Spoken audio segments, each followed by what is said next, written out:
قسطوں کا کام فی نفسی ہی بالکل جائز ہے. قسطوں کا کام یہ ہوتا ہے کہ یہ موبائل ہے، آپ میرے پاس خریدنے کے لیے آئے، یہ مثال کے طور پر لاکھ روپے کا ہے. آپ نے کہا مفتی صاحب لاکھ روپے میرے پاس نہیں ہے، 50,000 ہے، باقی میں مہینہ مہینہ کر کے دے دوں گا 1 سال کی پیمنٹ میں.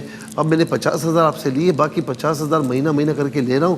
ہاں اب یہاں پر میں نے کہا کہ بھئی لاکھ روپے کا، لیکن میں آپ کو ادھار میں 1.25 لاکھ میں دوں گا یا 1.5 لاکھ میں دوں گا. یہ بالکل ٹھیک ہے، اس میں کوئی شریک کا بات نہیں ہے. اب آپ 2 سال میں، سال میں، 3 سال میں پیمنٹ کر دیں، کوئی مسئلہ نہیں ہے. ہاں یہ غلط ہے کہ کسی مہینے اگر آپ نے پیمنٹ نہیں کی تو میں آپ سے پینلٹی لوں، یہ غلط ہے. بالکل صحیح، اچھا ہوا. اس کے بعد جو ہے وہ بہن نے کہا کہ سسر قرآن بھی نہیں پڑھتے، نہ پڑھے ہوئے، نماز بھی نہیں پڑھتے، دنوں تک جو ہے وہ کپڑے وہی پہنے ہوئے ہوتے ہیں. اللہ رب العالمین کرم فرمائے، ان کے لیے دعا کر سکتے ہیں.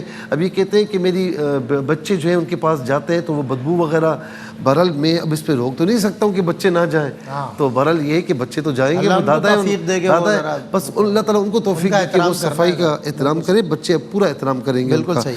اچھا، نماز میں وہم ہوتا ہے کہ سجدہ سہو، وہم سے کچھ بھی نہیں ہوتا. جب تک آپ کو یقین نہ ہو کہ میری یہ چیز چھوٹی ہے، واجب چھوٹی ہے، تو تب تک جو ہے وہ سجدہ سہو نہیں ہوگا. لیکن وہم اگر ہوتا ہے تو اس کو جھٹکتے ہیں، نماز سے پہلے لا حول ولا قوت الا باللہ العلی العظیم پڑھے.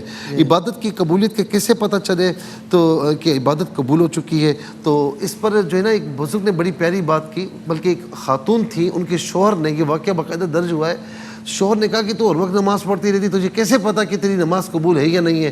اس نے کہا کہ ایک نماز کے بعد دوسری نماز کی توفیق دینا اس بات کی علامت ہے کہ میرا رب قبول فرما رہا ہے. اور اس کے بعد جو ہے وہ اس کے بعد یہ کہتے ہیں کہ بھائی نے کہا کہ امام کے پیچھے قرات، تو امام کے پیچھے قرات نہیں ہوگی. وَإِذَا قُرِئَ الْقُرْآنُ فَاسْتَمِعُوا لَهُ وَأَنصِتُوا، کہ جب قرآن تمہارے سامنے پڑھا جائے تو خاموش رہ کر سنو. اور دوسرا یہ ہے کہ نبی علیہ السلام نے فرمایا کہ امام کی قرات مقتدی کی قرات ہے. اور سب سے بڑی بات کہ پہلی رکعت میں آپ مسجد گئے، پہلی رکعت میں آپ نے رکوع میں اپنے آپ امام کو پایا، تو کیا مطلب قرات وہ آپ کو رکعت ملتی ہی نہیں ملتی؟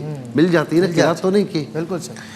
ایک بہن نے سوال پوچھا کہ چھوٹا بچہ فوت ہو جائے تو کیا ماں باپ کی جو ہے وہ شفاعت کرے گا؟ کہ حدیث میں ایسا کچھ ہے؟ حدیث کے اندر بشارتیں مختلف وارد ہوئی ہیں. ایک بشارت یہ ہے کہ جہنم کی راہ میں سب سے بڑی جو رکاوٹ ہے وہ یہی چھوٹا بچہ جو فوت شدہ ہو.